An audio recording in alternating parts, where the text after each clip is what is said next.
소설 들려주는 여자.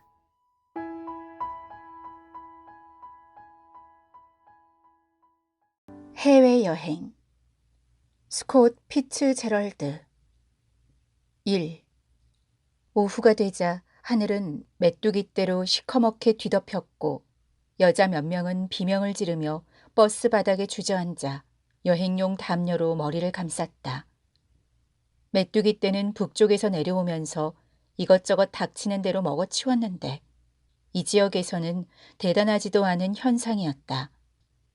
메뚜기떼는 검은 눈송이처럼 일직선으로 조용히 날았다. 바람막이 유리나 차에 부딪히는 경우도 전혀 없어서 낙천적인 사람들은 곧 손을 뻗어서 메뚜기를 잡아보려고 했다. 10분 후에 메뚜기 구름이 줄어들다가 완전히 사라졌고 담요를 뒤집어 썼던 여자들도 머리가 뒤엉키고 엉망인 기분으로 일어났다. 그리고 다들 떠들어대기 시작했다. 모두가 시끄럽게 떠들어댔다.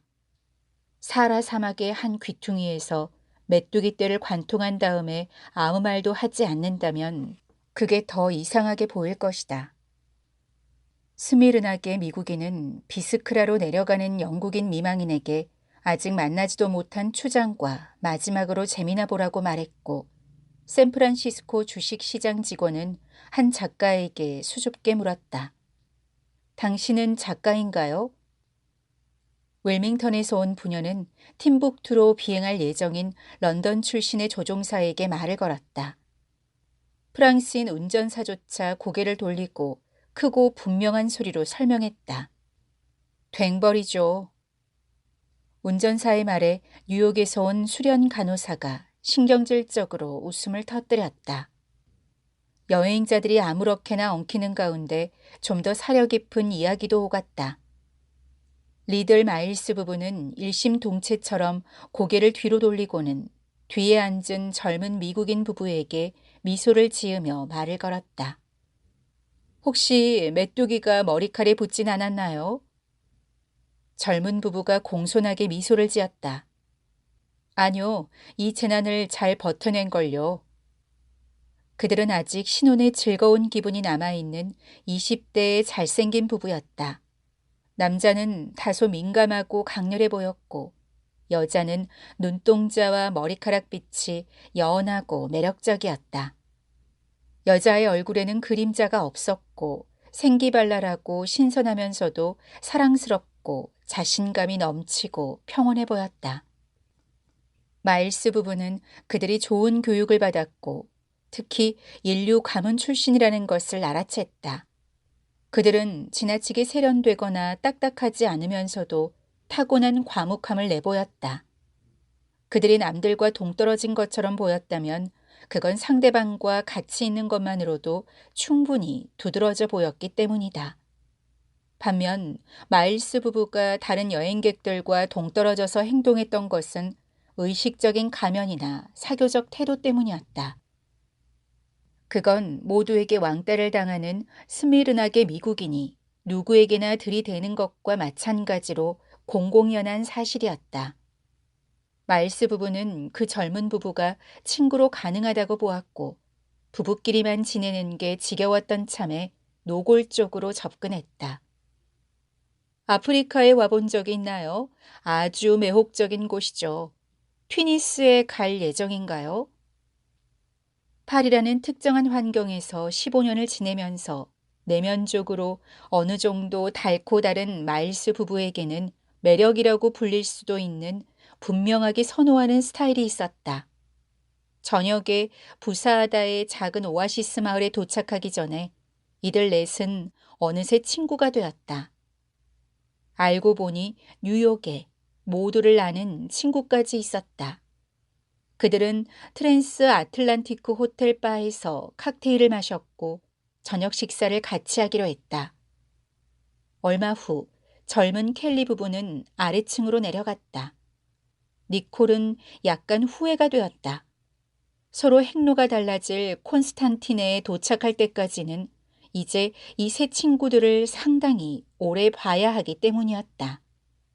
결혼하고 8달 동안 너무 행복했기 때문에 이 교제는 무언가를 망치는 것 같았다. 그들은 지브롤터 해협까지 타고 온 이탈리아 전기선의 바에서 필사적으로 서로 기대던 무리와 어울리지 않았다. 대신 그들은 프랑스어를 열심히 공부했고 넬슨은 최근 물려받은 유산 50만 달러와 관련해서 사업 공부를 하고 굴뚝 그림도 한 장 그렸다. 바에서 즐겁게 떠들던 무리 중에 한 사람이 아조레스 제도의 이쪽 편에서 대서양으로 영원히 사라졌을 때 켈리 부부는 오히려 기쁠 지경이었다. 자신들이 동떨어져서 지냈던 것이 그 사고로 정당화되었기 때문이다. 그러나 니콜이 후회하는 이유는 하나 더 있었다. 그래서 그녀는 넬슨에게 그 문제에 대해 털어놓았다. 홀에서 막 그 부부를 지나쳤어. 누구? 마일스 부부? 아니, 그 젊은 부부. 있잖아. 나이는 우리 정도이고 다른 버스에 타고 있던 부부 말이야.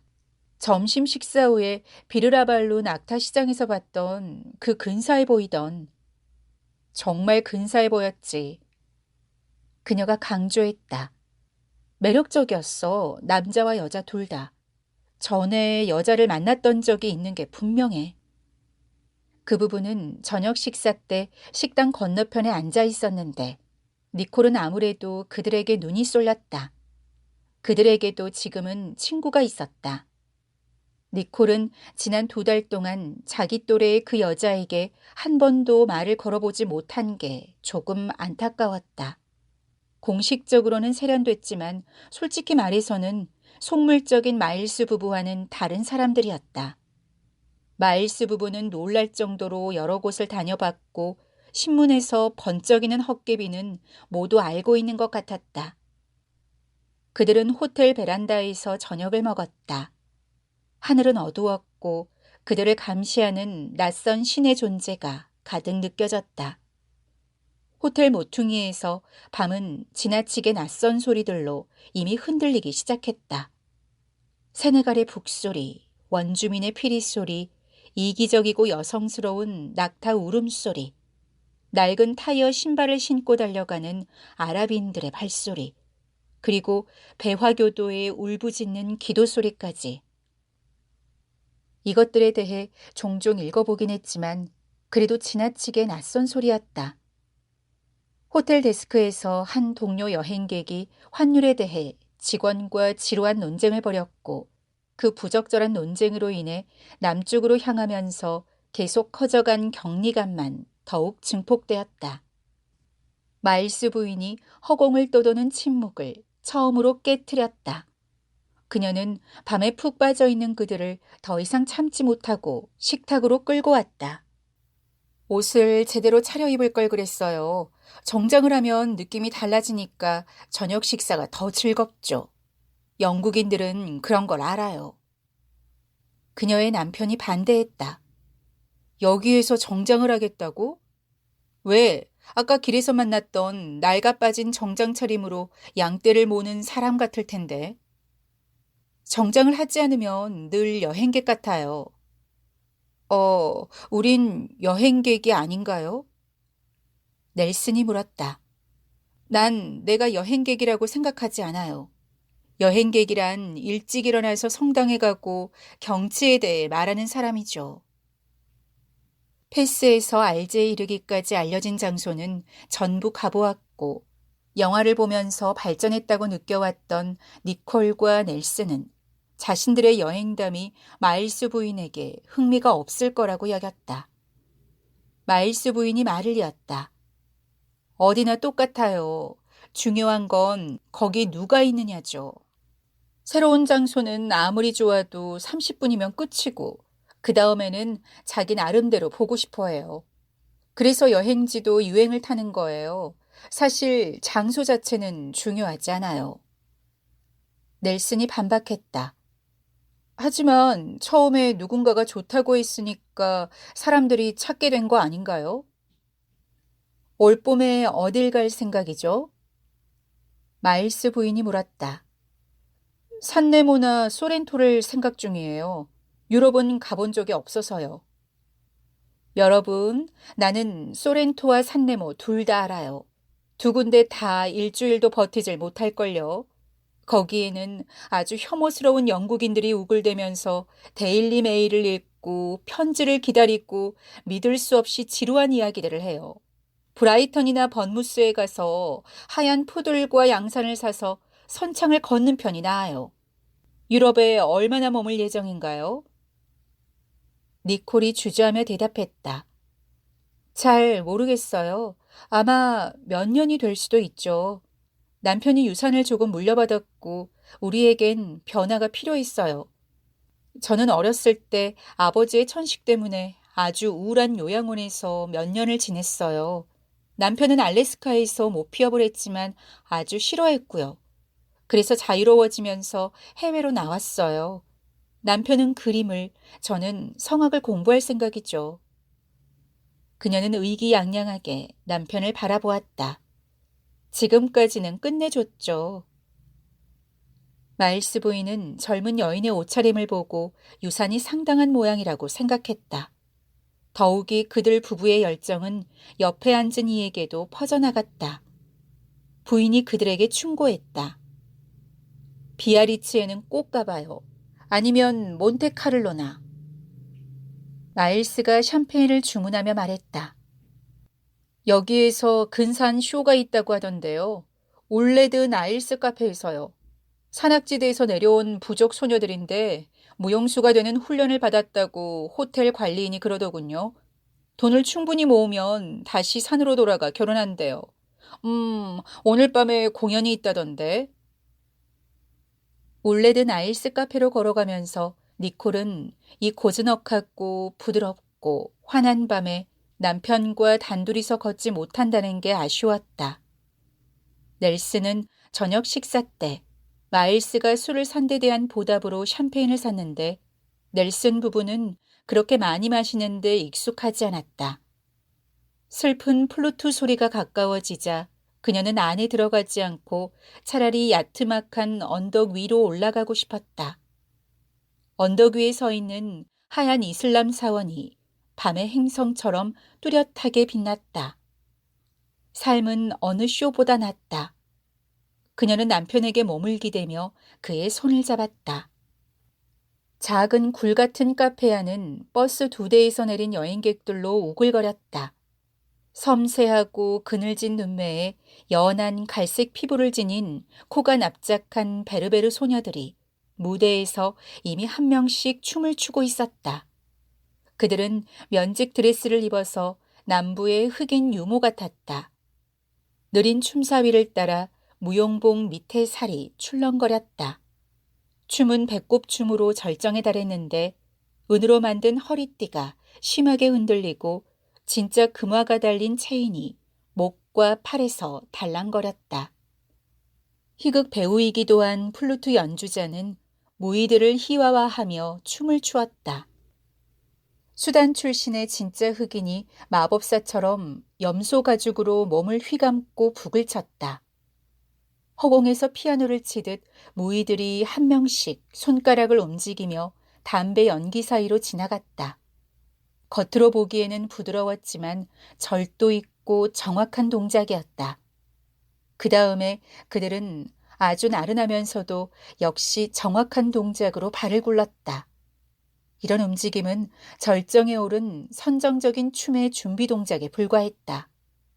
얼마 후에야 춤사위가 진정되었다. 공연이 완전히 끝나지 않았지만 관객 대부분이 일어났다. 그때 사람들이 수군거렸다. 니콜이 남편에게 물었다. 무슨 일이야?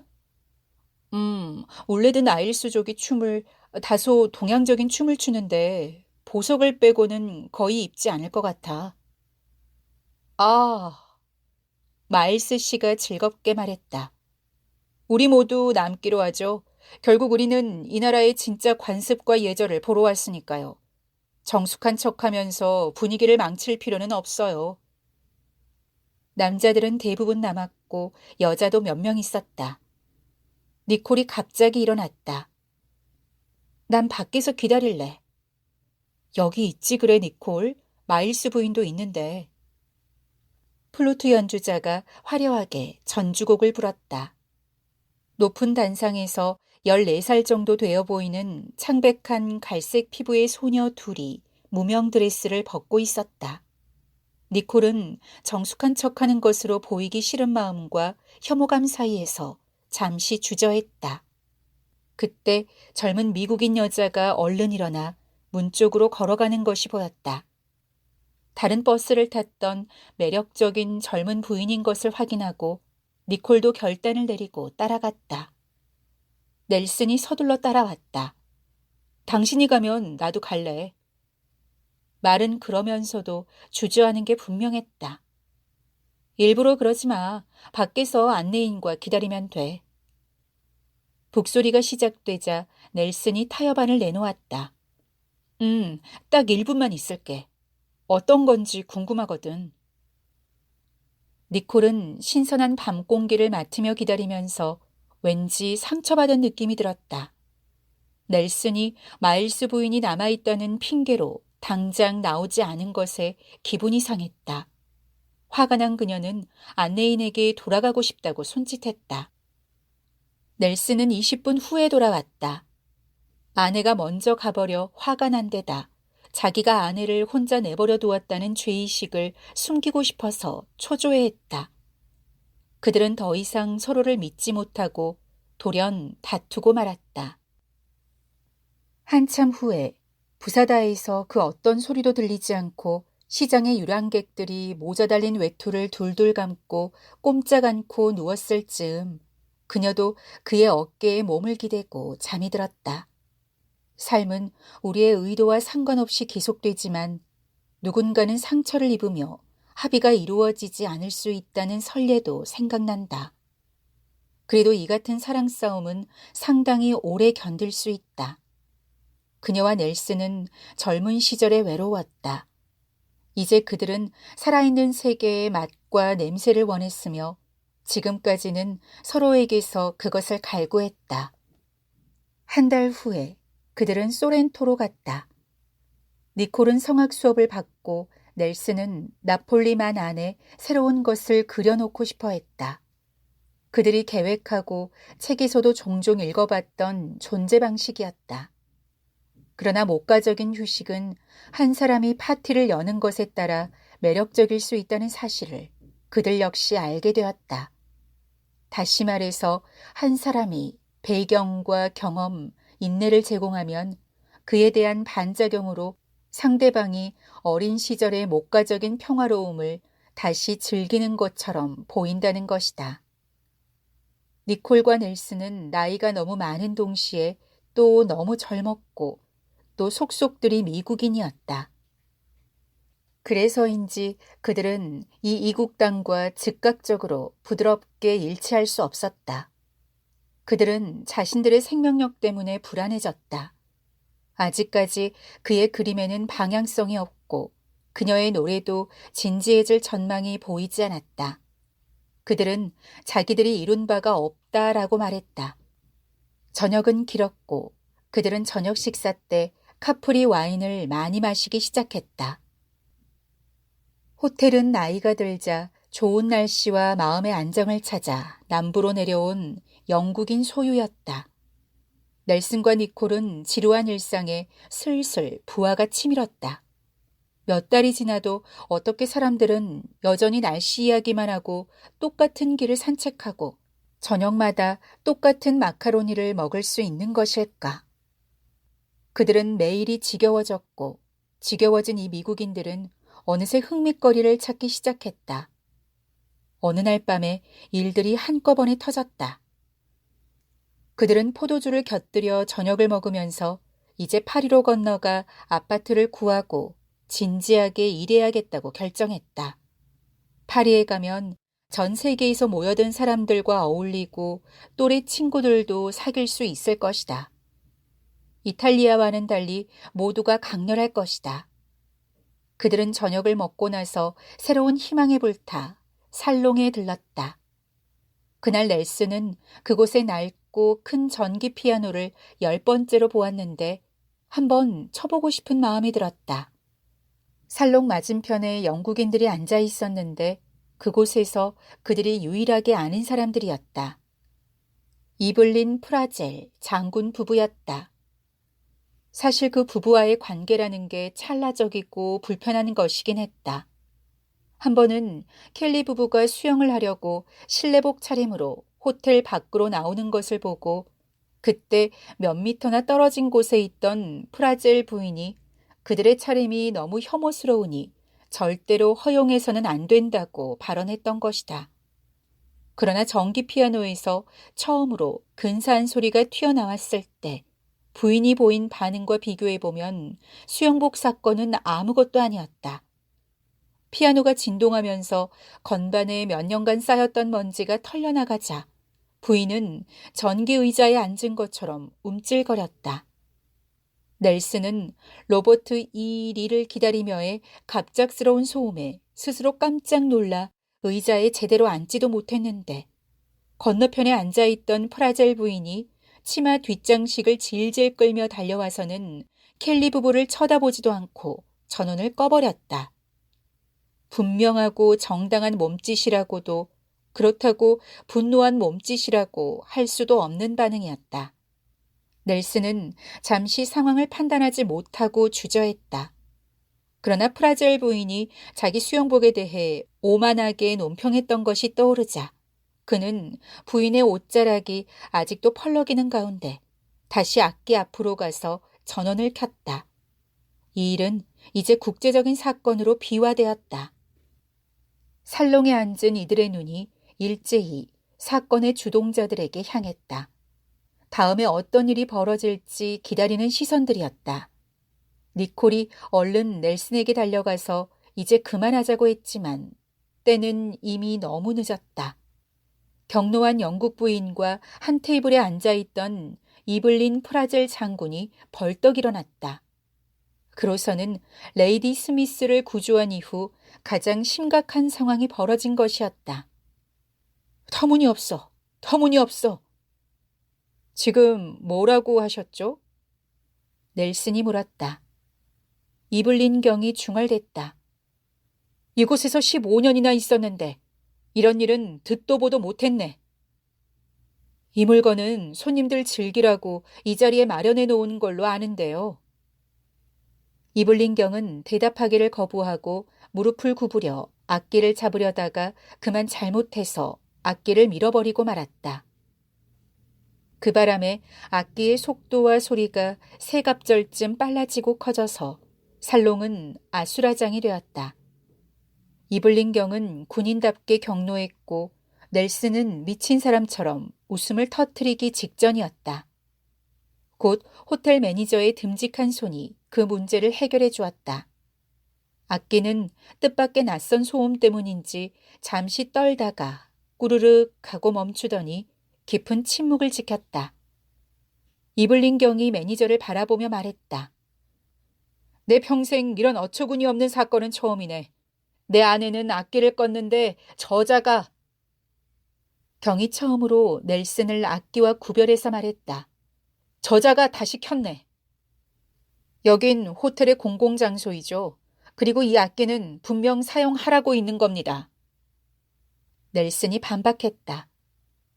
니콜이 속삭였다.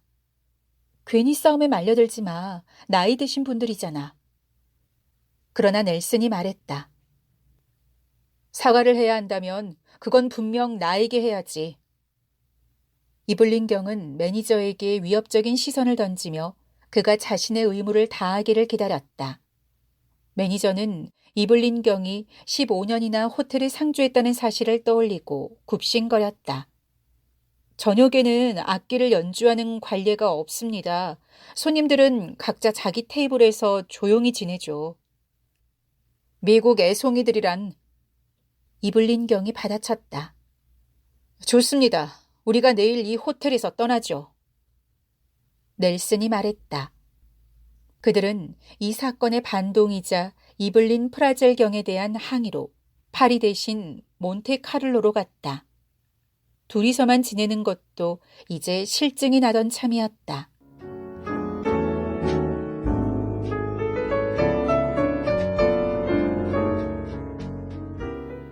2. 켈리 부부가 몬테카를로에서 머문 지 2년이 조금 지난 즈음이었다. 니콜은 어느 날 아침에 일어났다가 자신이 늘 지내온 장소가 완전히 다른 곳이 되는 그런 날을 맞이했다. 파리나 비아리츠에서 잠시 몇 달을 지내긴 했어도 이제는 이곳이 그들의 집이었다. 별장도 있고 봄과 여름에 방문하는 사람들도 많이 사귀게 되었다. 물론 여행사에서 주선하거나 지중해 크루즈를 따라온 사람들은 예외였다. 이런 사람들은 여행객으로 보였다. 그들은 친구도 많고 밤에는 음악이 흘러넘치는 여름의 리비에라를 사랑했다. 아침에 하녀가 강한 햇볕을 가리려고 커튼을 내리기 전에 니콜은 창문 너머로 TF 골딩의 요트를 바라보았다. 요트는 실제로 어딜 가는 건 아니고 그저 영원히 여행을 떠나는 자세를 취하듯 모나카만의 파도 사이에 잠잠하게 떠 있었다. 해안가에 느린 박자를 택한 요트는 세계 일주를 할 수 있는데도 칸 정도까지만 갔다가 돌아와서 여름 내내 정박해 있었다. 그날 밤 켈리 부부는 요트 선상에서 만찬을 즐길 예정이었다. 니콜은 프랑스어를 능수능란하게 구사했다. 새 이브닝 드레스가 5벌이고 입을 만한 게 4벌 더 있었다. 남편이 있고 그녀를 사랑하는 남자가 2명 더 있었다. 그중 한 명에게는 동정심도 들었다.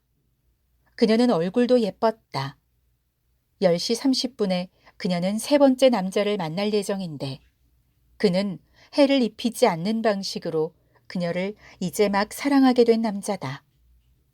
1시에는 매력적인 12명의 친구와 오찬을 가질 예정이었다. 그녀의 삶은 그런 식이었다.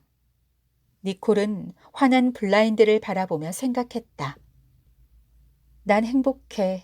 젊고 아름다운 데다가 여기저기 참석한다고 신문에도 종종 나오지. 사실 통속적인 것에 대해서는 그다지 신경 쓰지 않아. 아주 멍청한 짓이라고 생각하지만 이왕 사람을 만난다면 세련되고 재미있는 사람들이 나아. 누가 나를 속물이라고 한다면 그건 질투하는 거야. 그 사람도 그걸 알고 있고 또 다들 알고 있지. 2시간 후에 몽타잘의 골프장에서 오스카 데인에게 니콜이 이런 생각을 털어놓자 그가 조용히 그녀를 비난했다.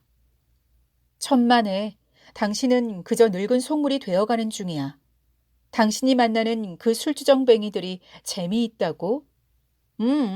세련되지도 못한 자들이지. 너무 고집불통이라 밀자루에 든 모처럼 유럽 아래로 가라앉았다가도 지중해로 삐죽 튀어나오겠지. 화가 난 니콜이 누군가를 거명하자 그가 대꾸했다. C급이군. 처음 시작하는 것 치고는 괜찮았지만. 콜비 부부, 어쨌든 부인은 3번째라지. 칼부 후작 부부는 부인이 약을 먹지 않고 남편에게 그 괴상망측한 버릇이 없다면. 그러면 재미있는 사람들은 모두 어디 갔지? 니콜이 더 이상 참지 못하고 물었다. 자기네끼리 어딘가에 있겠지. 특별한 경우를 제외하면 무리지어서 사냥에 나서진 않으니까. 당신은 어때? 내가 거명한 사람들이 초대하면 당신은 냉큼 초대에 응할걸? 당신이 상상 이상으로 방탕하다는 이야기를 들었어. 당신을 6달 동안 알아온 사람치고 당신 수표를 10달러에라도 가져갈 사람이 없다고 하던데. 당신은 술고래의 기생충이고. 그가 그녀의 말을 막았다. 잠깐만. 지금 이 티샷을 망치고 싶지 않아. 그저 당신이 헛짚는 걸 보고 싶지 않을 뿐이야. 당신에게 국제사회로 여겨지는 것들이 요즘은 크루살의 라운지에 들어가는 거나 마찬가지라니까. 또 내가 마냥 남을 등쳐먹고 살 수만 있다면 당신에게 내가 번 것보다 20배를 더 주겠어. 아마 우리처럼 빈둥대는 사람들이 유일하게 그러는 사람들일 거고 또 그래야 하니까 그러는 거지. 니콜은 크게 웃었고 그가 아주 좋아졌다.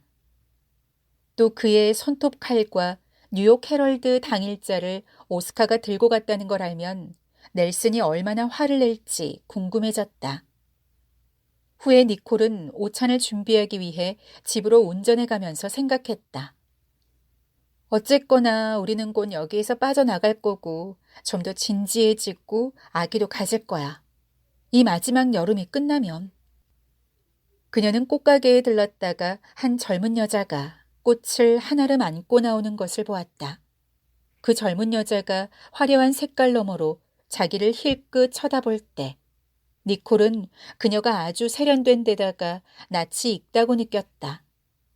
한때 알긴 했지만 그다지 잘 아는 사람은 아니었다. 이름이 떠오르지 않아 고개를 끄덕일 수도 없었다. 니콜은 오후가 되자 그 일을 잊어버렸다. 오찬에는 모두 12명이 모였다. 요트에서 만난 골딩 부부 일행, 리들과 카딘 마일스 부부, 데인스 씨까지 모두 7개국 출신이라고 니콜은 헤아렸다. 그 중에는 프랑스 출신의 젊고 아름다운 들로니 부인도 있었는데 니콜이 가볍게 넬슨의 여자라고 부르는 여자였다. 노엘 들로니는 아마 니콜의 가장 가까운 친구일 것이다. 골프를 치거나 여행을 갈 때 4명이 필요하면 노엘은 넬슨과 짝이 되었다.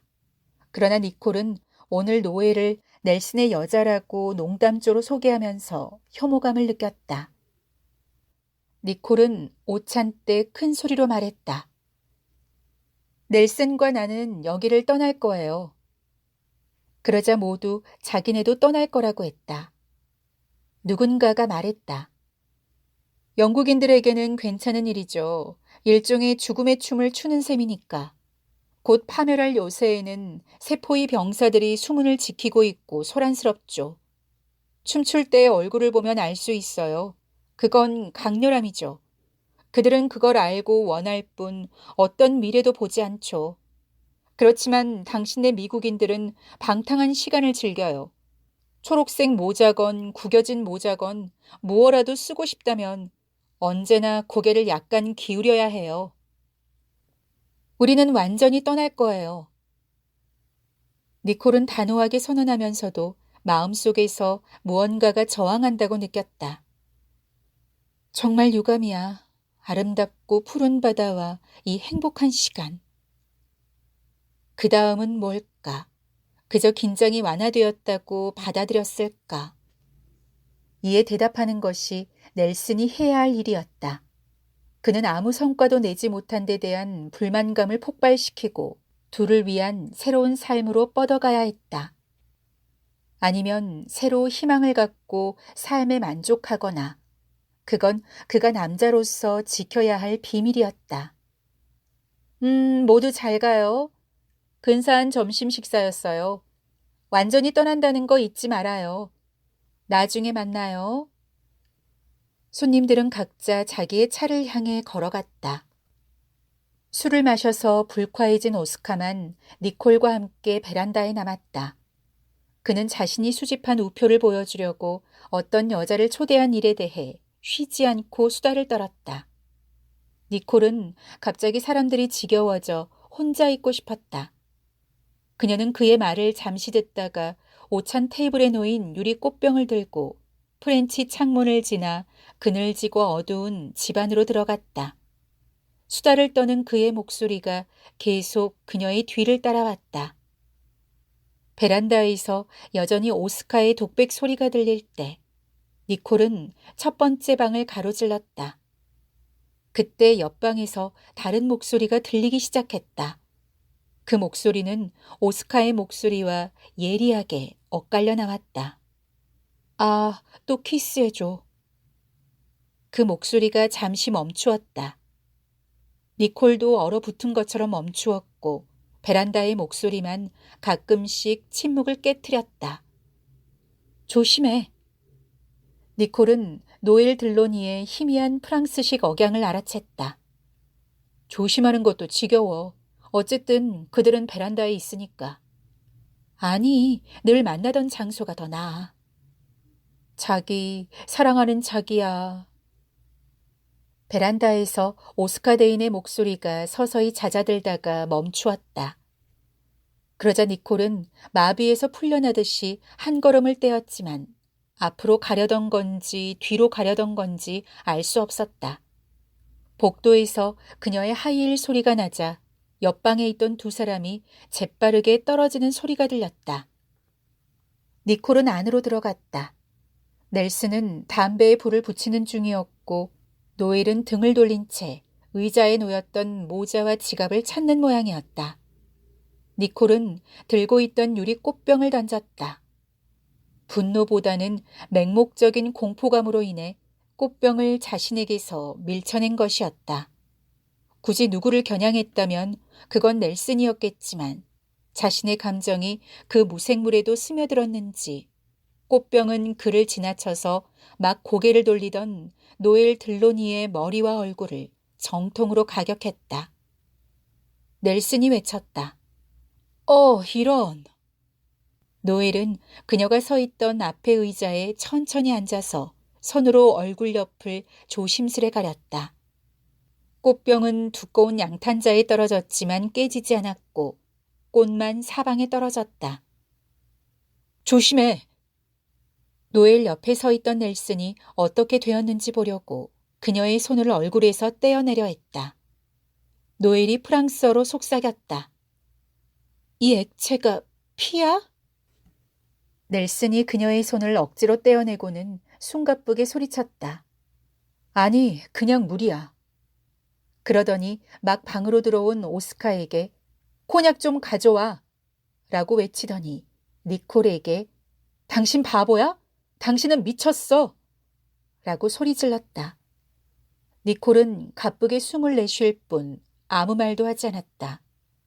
오스카가 술을 가져온 후에도 침묵이 이어졌다. 다들 수술 장면을 주시하는 사람들 같았다. 넬슨이 노엘의 목에 술을 부었다. 니콜은 오스카에게 한잔하자고 신호를 보냈다.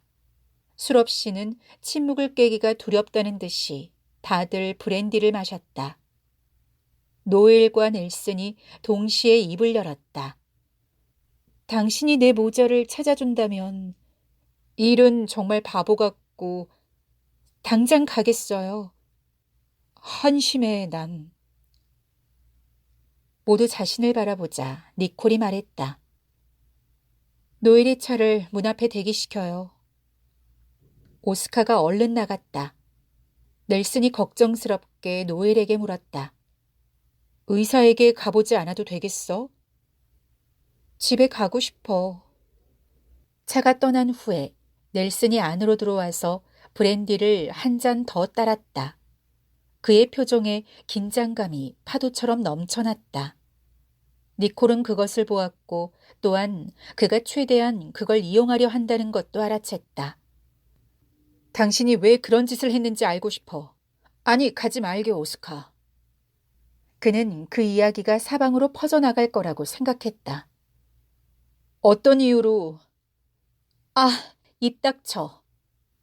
니콜이 짧게 말했다. 내가 노엘과 키스한다 해도 그리 끔찍해할 이유가 없어. 전혀 심각하지 않아. 그녀가 냉소적으로 말했다. 당신이 그녀에게 뭐라고 하는지 들었어. 당신은 미쳤어. 니콜은 넬슨이 자기를 미쳤다는 식으로 말하는데 아주 화를 냈다. 당신은 거짓말쟁이야.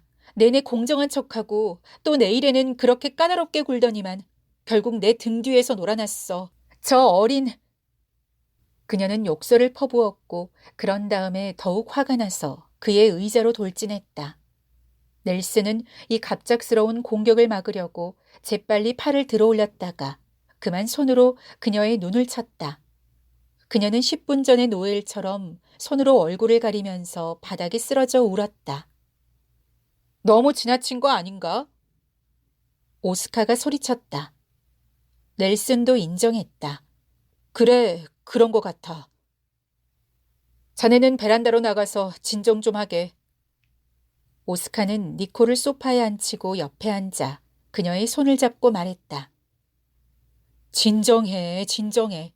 당신이 잭 댐프시라도 돼? 프랑스 여자들을 치고 다니면 안 돼. 그러다 고소당할 거야. 그녀가 신경질적으로 소리쳤다. 그이가 그 여자에게 사랑한다고 했어. 그리고 그 여자는 늘 만나던 장소가 낫다고 했어. 지금 그이가 거기로 가버린 거야? 베란다로 나갔어. 거기서 서성이면서 당신을 쳐서 너무나 미안하다고. 노엘 들로니를 만나서 미안하다고 하고 있어. 그래, 잘났어. 당신이 잘못 들었을지도 모르고 그건 아무것도 입증하지 않아. 어쨌든. 20분 후에 넬슨이 갑자기 들어와서는 아내 옆에 무릎을 꿇고 앉았다. 오스카데이는 자신이 해야 할 일 이상을 했다는 확신이 들어서 신중하게 문 뒤로 물러났다. 1시간 후에 넬슨과 니콜은 팔짱을 끼고 별장에서 나와 천천히 카페드 파리로 걸어갔다. 그들은 한때 누렸던 소박함으로 회귀하려는 듯이 또한 지나치게 엉클어진 것을 다시 풀려는 듯이 자동차도 타지 않고 걸었다. 니콜은 그의 변명을 받아들였다. 믿을 만해서가 아니라 너무나 믿고 싶었던 탓이다. 둘 다 말이 없었지만 마음속으로는 유감스러웠다. 그 시간에 카페드 파리는 쾌적했다. 노란 차양과 붉은 파라솔을 뚫고 해가 지는 모습이 마치 스테인드 글라스 그림 같았다. 니콜은 주위를 둘러보다가 그날 아침 맞닥뜨렸던 젊은 여자를 보았다. 그 여자는 어떤 남자와 함께 있었는데 넬슨은 그들이 3년 전에 알제리에서 만났던 바로 그 젊은 부부임을 알아챘다. 그가 말했다. 그들은 변했어. 우리도 그렇겠지만 저 정도는 아닌데.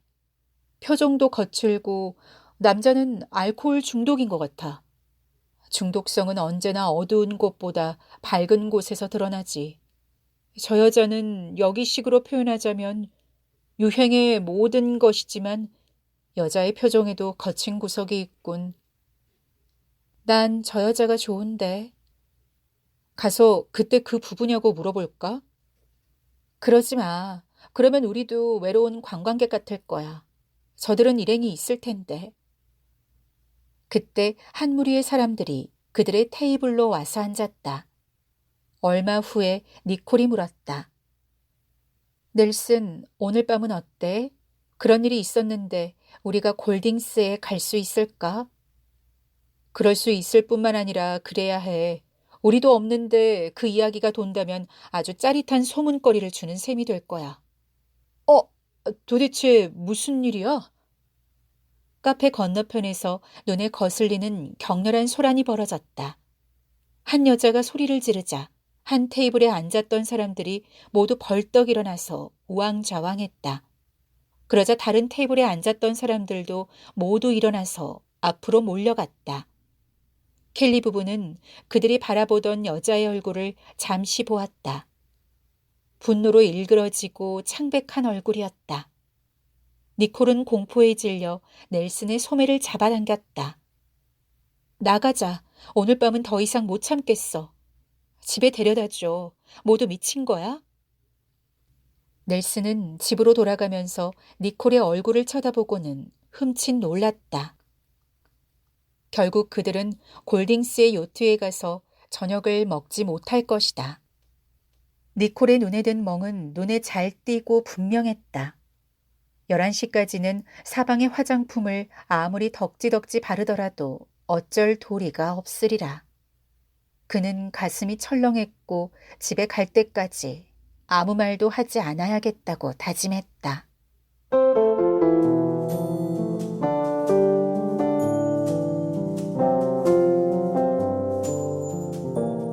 3. 죄의 근원을 피하라는 진부한 경고에는 현명한 충고가 담겨 있다. 한 달 후에 켈리 부부는 파리에 도착해서 더 이상 가서는 안 되는 곳과 다시 보고 싶지 않은 사람들의 명단을 양심적으로 작성했다. 인기 있는 술집 몇 군데와 유난히 예의를 따지는 곳 두어 군데를 제외하고 나이트클럽 전부, 새벽까지 문을 여는 갖은 종류의 클럽, 그리고 요란스럽고 의기양양하고 아무런 규제도 없는 모든 여름 휴양지도 포함시켰다. 여름이면 사람들의 발길을 가장 많이 끄는 곳들이다. 그들이 관계를 끝장내기로 한 사람 중에는 지난 2년간 34번째로 지나쳤던 사람들도 포함되었다. 그들은 속물주의 때문이 아니라 자기 보존을 위해 이런 일을 감행했는데 사람들과의 관계가 영원히 단절될 수 있다는 두려움을 느끼지 않은 것도 아니었다. 그러나 세상은 언제나 호기심을 끄는 곳이었고 다가갈 수 없다는 이유만으로 가치가 더욱 높아지는 사람들도 있었다. 그들은 다수에서 분리된 사람들에게만 흥미를 느끼는 자들이 파리에 많다는 것을 알게 되었다. 그들이 처음 알게 된 무리는 주로 미국인들이고 유럽인이 몇 명 포함되어 있었다. 두 번째로는 주로 유럽인들이고 미국인이 양념처럼 끼어 있었다. 이 두 번째 무리는 사회였고 여기저기에 궁극적인 분위기를 안겨주었다. 높은 지위, 대단한 재산, 천재성과 권력을 지닌 사람들로 이루어진 사회였다. 켈리 부부는 대단한 자들과 친해지진 않았지만 더욱 보수적인 유형의 새 친구들을 사귀었다. 게다가 넬슨은 다시 그림을 그리기 시작했다. 개인 스튜디오도 가졌고 브랑쿠시와 레게르와 뷔샹의 화실에도 가보았다. 그들은 전보다 더 중요한 무언가의 일부가 된 것 같았고 천박한 교제에 대한 이야기가 언급될 때면 유럽에서 보냈던 첫 인연에 대해 모멸감을 느꼈다. 그래서 그들은 과거의 지인들을 그 무리나 시간만 허비하는 사람들이라고 칭했다. 그들은 나름대로 규칙을 지키면서도 손님을 집으로 자주 초대했고 다른 사람들의 집에도 들렀다. 그들은 젊고 잘생기고 머리도 좋았다. 어떤 것이 유행이고 또 어떤 것이 한물간 것인지 알게 되었고 그에 적응해 나갔다. 더욱이 천성적으로 관대한 편이어서 상식의 범위 안에서라면 기꺼이 돈을 쓸 준비가 되어 있었다. 사람은 밖에 나가면 보통 술을 마신다. 그러나 니콜에게는 이런 것이 별로 중요하지 않았다. 그녀는 다만 자신이 공들여 만든 분위기, 예컨대 꽃의 촉감이나 찬미의 빛을 잃을까 두려워했다. 그러나 그녀보다 약간 삐딱한 넬슨은 좀 더 솔직하고 천박한 세상에서 그러는 것처럼 이런 소규모 저녁 모임에서도 자주 술을 마시고 싶어 했다. 그는 알코올 중독자가 아니어서 남의 눈에 띄거나 어리석은 짓을 하지는 않았으나 술에 자극이 없는 사교 모임에는 더 이상 나가기를 꺼려했다. 파리에서 1년을 지낸 후에 니콜은 남편이 책임감을 갖고 더 진지해질 수 있도록 아이를 가져야겠다고 결정했다. 바로 이 무렵에 그들은 치키 사롤라이 백작을 알게 되었다.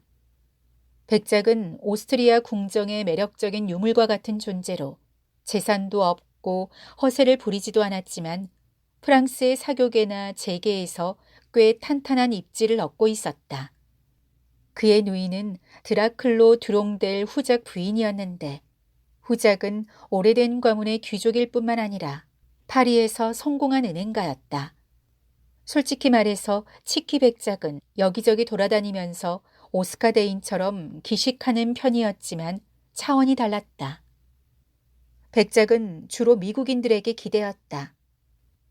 그는 그들이 곧장 돈을 버는 신비한 공식을 흘릴 것 같다는 확신을 갖고 처량할 정도로 그들의 말에 집착했다. 그는 우연히 켈리 부부를 알게 되자마자 부부에게 관심을 쏟았다.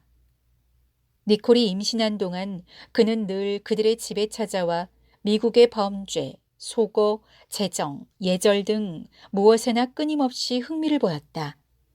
그는 점심이나 저녁 식사 시간에 갈 데가 없으면 들르곤 했다.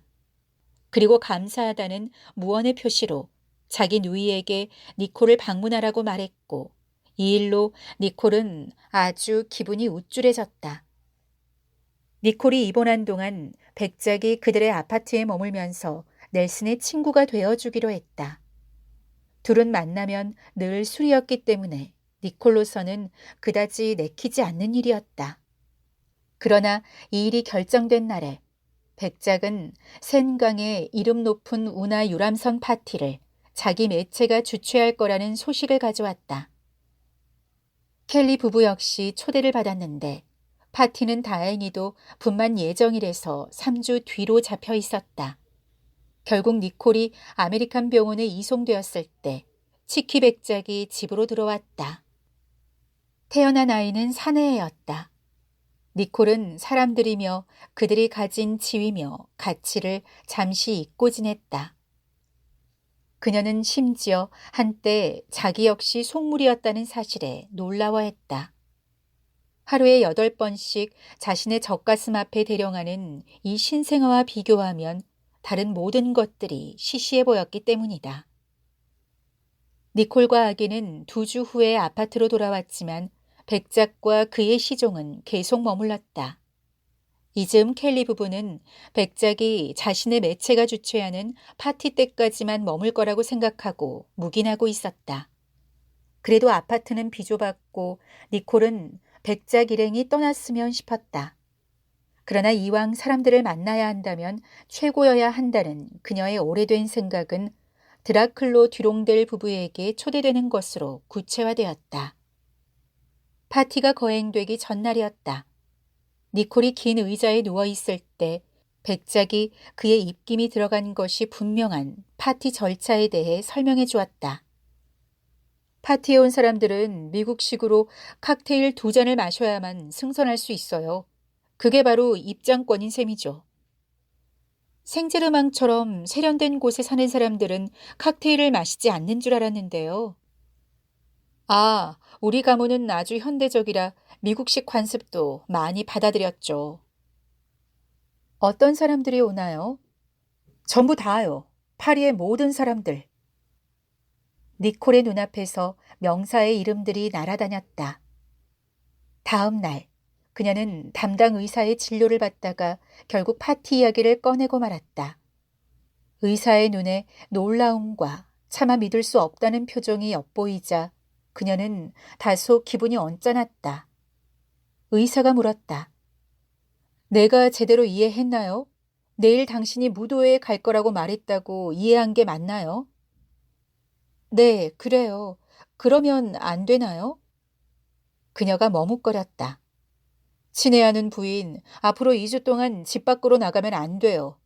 그 후로도 2주 동안은 춤을 추거나 격렬한 행동을 해선 안 됩니다. 그녀가 소리쳤다. 말도 안 돼요. 이미 3주나 지났어요. 에스더 셔먼은 아기를 낳고 미국에 갔고. 그런 건 신경 쓰지 말아요. 다들 경우가 달라요. 부인은 합병증이 있어서 반드시 내 지시를 따라야 해요. 의사가 그녀의 말을 자르며 끼어들었다. 딱 2시간만 갔다 올 건데요. 물론 아기가 있는 집으로 돌아와야 하니까 2분도 못 나가요. 그녀는 의사의 심각한 어조로 보아 그의 말이 옳다는 것을 알아챘지만 너무 억울해서 넬슨에게는 그런 이야기를 꺼내지도 못했다. 대신 피곤해서 못 갈 수도 있다고만 했다. 그날 밤 그녀는 잠자리에 누워 자신의 두려움과 실망감을 비교하며 밤을 새웠다. 그녀는 아침에 아기에게 젖을 주려고 일어났다가 생각했다. 리무진에서 의자까지 10걸음만 걸어가서 30분만 앉아있다가 침대에서 의자까지 길게 펼쳐놓은 칼레에서 주문한 연초록색 이브닝 드레스를 보고 그녀는 최종 결정을 내리고 밖으로 나갔다. 손님들의 배에 올라 들뜬 기분으로 칵테일을 마시느라 배다리가 분주한 와중에 니콜은 자기의 행동이 어리석었음을 깨달았다. 어쨌든 손님을 맞이하는 공식적인 줄 같은 건 없었다. 넬슨은 주최자들과 인사를 나누고 니콜에게 갑판의 자리를 마련해 주었고 의자에 앉자 니콜은 곧 현기증이 사라지는 걸 느꼈다. 니콜은 파티에 온 것이 즐거워졌다.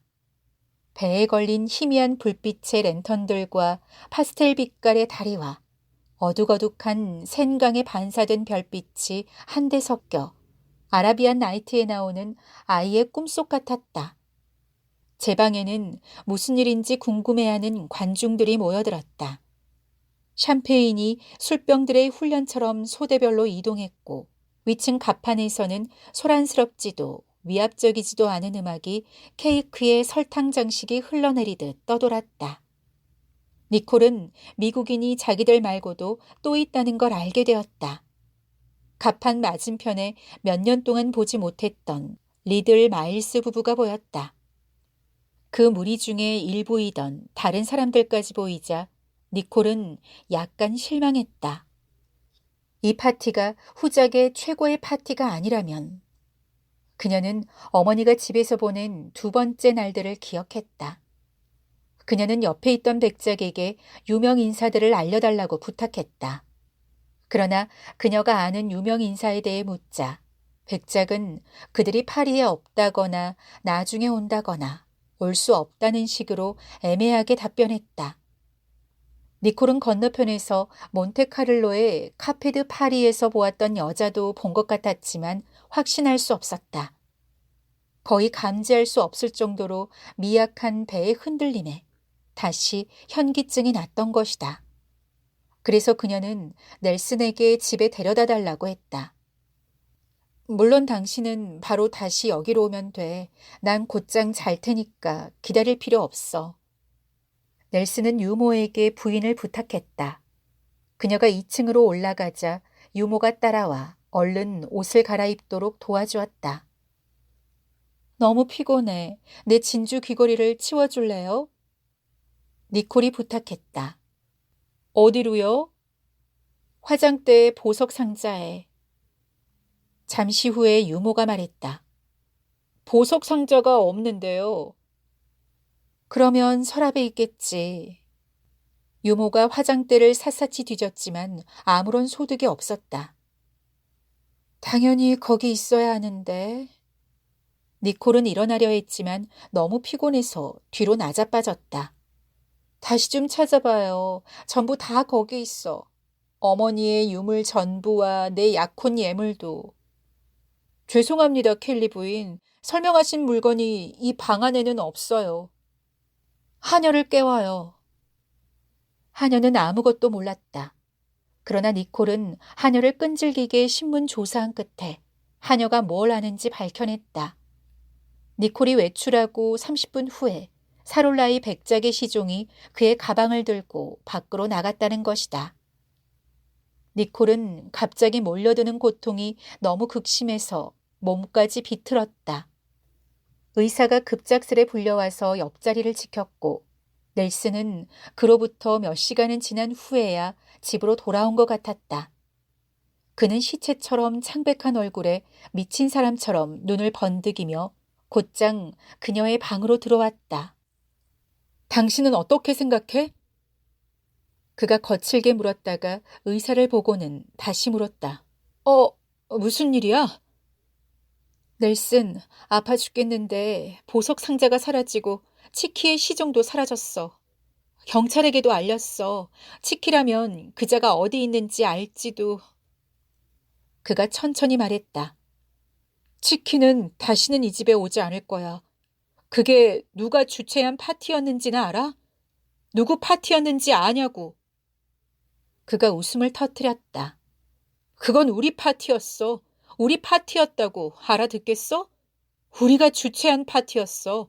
우리도 몰랐는데 우리가 열었다고. 잠깐만요. 부인을 흥분시켜서는 안 됩니다. 의사가 말했다. 후작이 일찍 돌아가는 것을 보고 이상하다고 생각했지만 전혀 의심하지 않았어. 그들은 그저 손님에 불과했어. 치키가 사람들을 모두 초대했어. 파티가 끝나자 음식업자들과 연주자들이 나에게 와서 청구서를 어디로 보내야 하냐고 물어보더라고. 치키라는 우라질 작자는 내가 이미 아는 줄 알았다고 그러더군. 자기 매제가 여는 일종의 파티를 도와주겠다는 것과 거기에 그의 누이가 참석할 거라는 것만 약속했다고 하던데 아마도 내가 술에 취했거나 프랑스어를 이해하지 못했나 보다고 잡아떼던데 우리가 자기에게 영어는 절대 쓰지 않았다는 식으로 굴더라고. 돈을 내면 안 돼. 돈을 낸다는 건 생각할 수도 없어. 그녀가 말했다. 내가 그렇게 말했더니 유람선 사람이며 다른 사람들 모두가 우릴 고소하겠대. 모두 $12,000를 내놓으라는데. 그녀는 갑자기 기운이 빠졌다. 그만 가버려. 신경도 쓰지 않을 거야. 보석을 몽땅 잃어버렸고 아파도 너무 아파.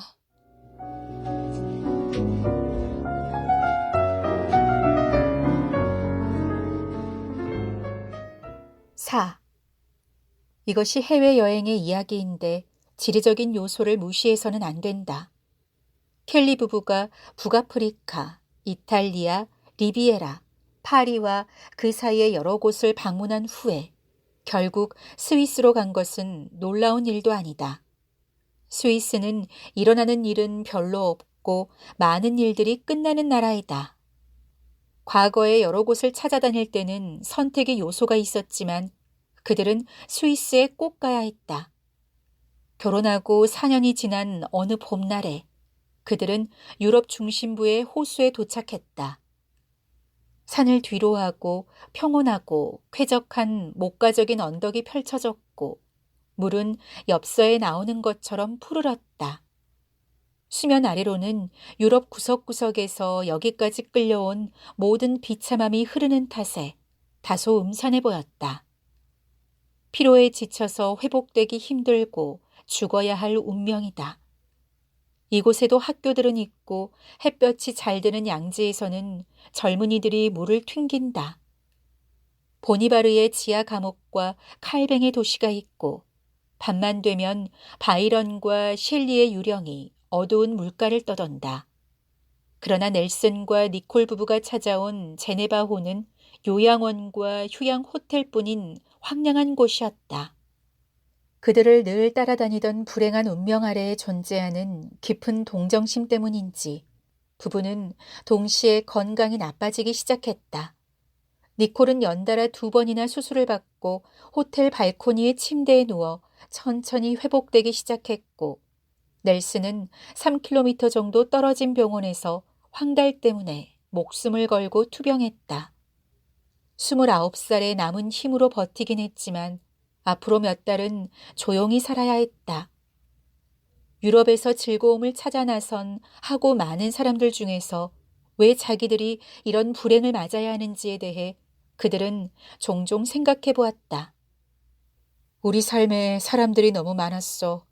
한 번도 그들에게 저항할 수 없었지. 아무도 없었던 첫 해엔 너무나 행복했는데.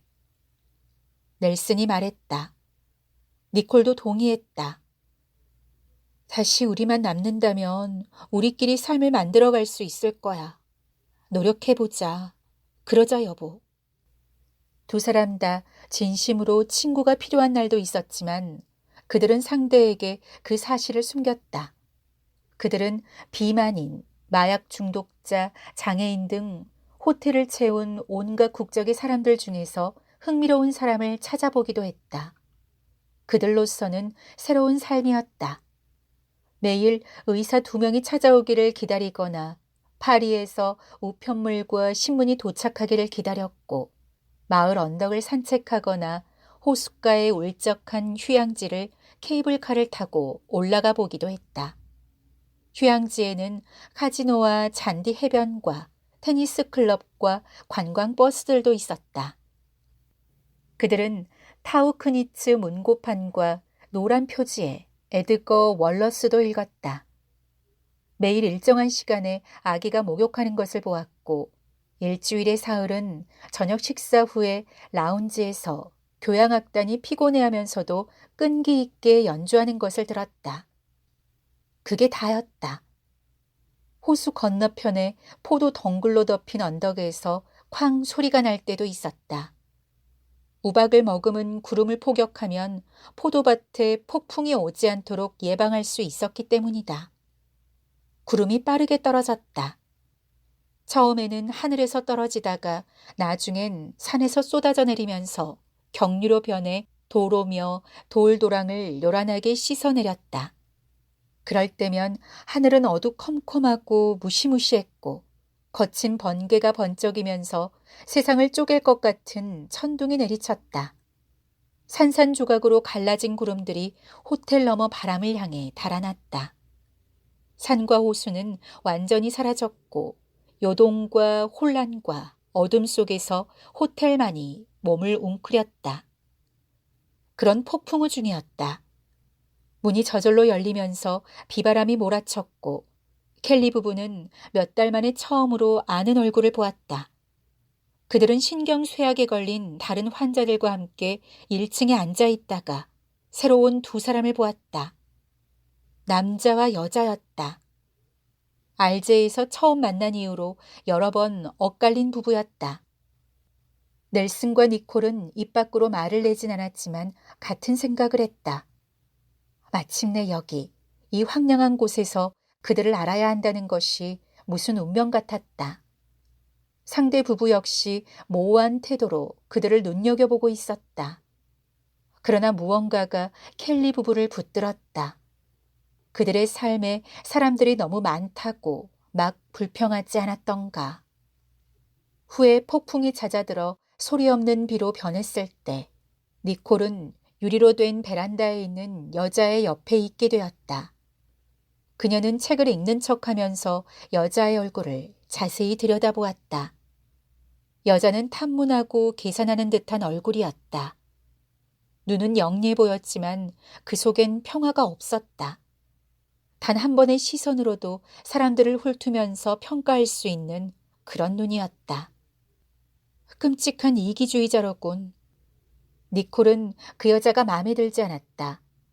지쳐 보이는 뺨에 눈 아래도 축 처져 있어서 건강이 좋지 않다는 걸 알 수 있었다. 팔다리마저 축 늘어져서 전체적으로 건강하지 못해 보였다. 여자는 비싼 옷을 걸쳤지만 그다지 단정하지 않았고 호텔 사람들을 하찮게 여기는 것 같았다. 니콜은 여자가 별로였다. 말을 트지 않은 것이 다행이었다. 그러나 과거에 여자와 우연히 엇갈렸을 때 이런 점을 알아채지 못했다니 뜻밖이었다. 니콜이 저녁을 먹으면서 그 여자의 인생에 대해 말하자 넬슨 역시 같은 생각이라고 했다. 바에서 그 남자와 부딪혔는데 우리 둘 다 광촌수만 마셨길래 그래서 말을 걸어보려다가 거울에 비친 남자의 얼굴을 보고 그러지 말기로 했어. 표정이 너무 나약하고 제멋대로여서 비열해 보일 지경이더군. 술을 대여섯 잔은 마셔야 눈이 뜨이고 입도 제대로 돌아갈 것 같던데. 저녁 식사 후에 비가 그쳤다. 이럴 때면 바깥의 밤이 좋았다. 켈리 부부는 신선한 공기를 찾아 어두운 정원을 돌아다녔다. 돌아오는 길에 얼마 전에 그들이 화제에 올렸던 부부를 만났다. 그 부부가 갑자기 옆길로 빠졌다. 저 사람들도 우리를 알고 싶어 하지 않는 것 같은데. 니콜이 웃었다. 그들은 들장미 덤불과 향기롭게 젖은 이름 모를 꽃들 사이를 걸어 다녔다. 호텔 아래쪽의 테라스에서 300m만 가면 호수에 닿았다. 몽투레와 베리의 불빛이 목걸이처럼 펼쳐지고 로자는 어두컴컴한 펜던트 같았다.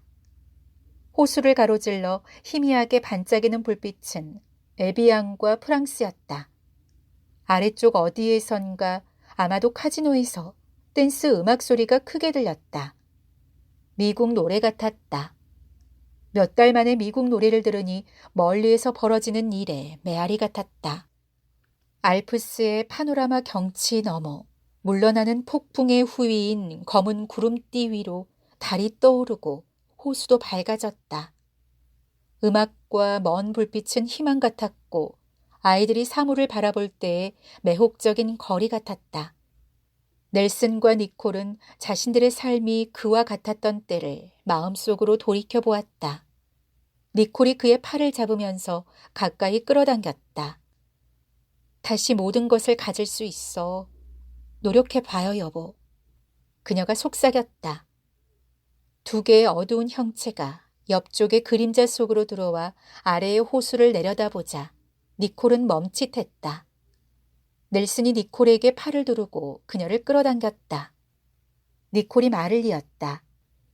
무엇이 문제인지 이해하지 못했을 뿐이야. 왜 우리가 평화와 사랑과 건강을 차례차례 잃었을까? 우리가 안다면, 누가 우리에게 말해준다면 노력할 수 있을 거야. 아주 열심히 노력할 텐데. 베른 알프스 위에서 마지막 남은 구름들이 스르르 사라졌다. 최후의 강렬함처럼 서쪽에서 힘을 건 번개가 번쩍였다. 넬슨과 니콜이 고개를 돌리자 옆의 부부도 고개를 돌렸다. 밤은 잠시나마 대낮처럼 환해졌다. 어둠과 나지막한 폭풍 소리, 공포에 질린 니콜의 고함 소리가 따라왔다. 그녀는 넬슨에게 몸을 던졌다. 그녀는 어둠 속에서도 그의 얼굴이 자기처럼 창백하고 긴장된 것을 보았다. 봤어? 그들을 봤어? 그녀가 울먹이며 속삭였다. 그래. 그들은 우리야. 그들이 우리라고. 봤어? 그들은 몸을 떨며 서로를 껴안았다. 구름이 어두운 산 덩어리와 섞였다. 잠시 후 넬슨과 니콜은 사방을 둘러보면서 조용한 달빛 아래 자신들 단 둘뿐인 것을 깨달았다.